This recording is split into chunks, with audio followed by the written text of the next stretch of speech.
PHL Web Query video number 1. How to use a query.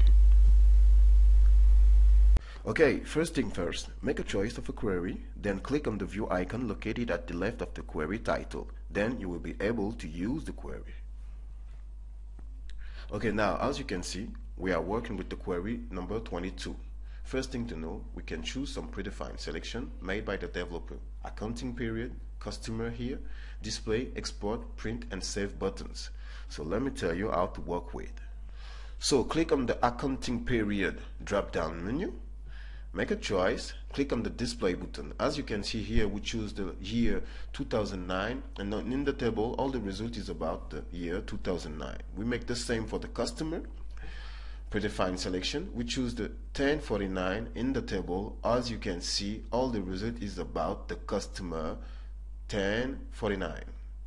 Okay, don't forget that to display a window you have to click on the display button before. Let me show you something. Here we have the column title. If you click on the column title area, you change the sorting of the column. You just have two possibilities, A to Z or Z to A. Here the same, sort. By clicking on the sort button, the user gets access to a pop window in which one it will find a way to make all the selection possible in the sort table. Here we choose to sort by customer A to Z, then by total invoice Z to A.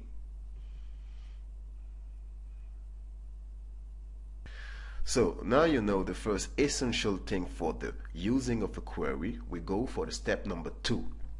The filtering. The user can filter. He can choose to select only certain lines of the table.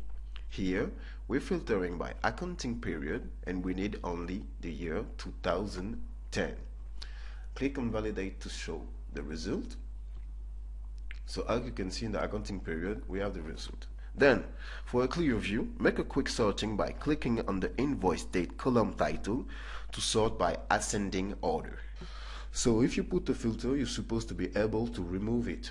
You just need to click again on the tab filter, then click on the button delete filter. Now we go for the step number 3, grouping. The user is allowed to perform a grouping. It's efficient and quick if you need a consolidated view. Here, we're grouping by accounting period. So you validate and you see that in the table all the results for accounting period are grouped by years. So now we are ready for the step number 4, filter on group. It's also possible to do filtering on the group. This is the easy way to get a portion of data.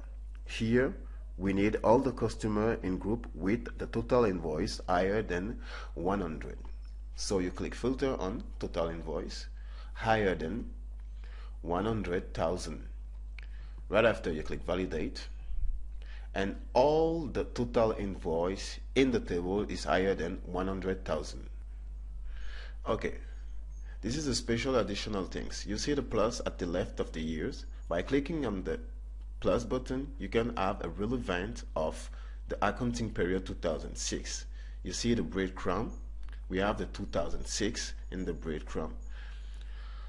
I'm about to explain you how to work with the breadcrumb. Here you can group again.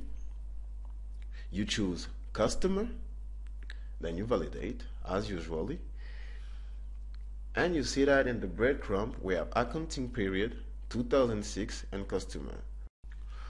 So for a more clearly view, don't forget that you can click on the column title tab to sort from A to Z or Z to A. That was a quick reminder.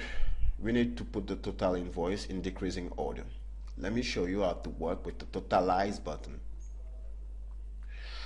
By clicking on the totalize button, you can display value depending on the type of aggregation chosen in the query creation. Delete the customer and the breadcrumb. Click again on totalize.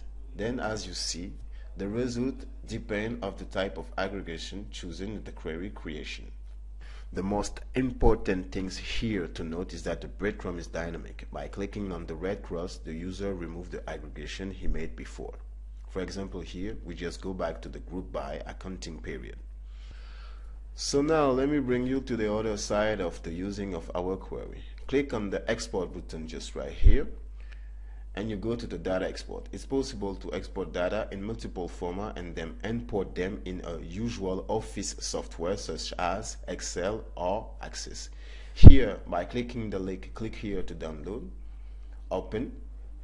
You open your query table in the Excel software. Then like this, you will be able to work easily with the Excel software. Don't forget that you need to press the display button to show your view. Now, print. The print button will generate and display a PDF file so that you will print if you need a report.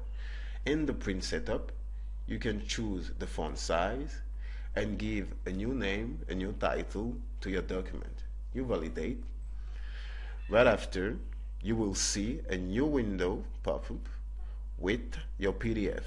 You just need to click the icon print as usually, and then the only thing you have to do after click on the OK is just wait for your report to be printed. Okay, right after export and print, maybe you will need to save your view. The save button allows the user to save a view corresponding to his setting, sorting, filters, grouping, etc. The user can keep this private or share it with other users. Here we give a new name to our view and we select a private view type. You validate. As you can see in the view title here, you choose the standard view, so you see the first view we have, and you can choose the view you just saved, accounting period view, like this. For more information, go on our website www.phlsoft.com/webquery and download your free trial. Thank you.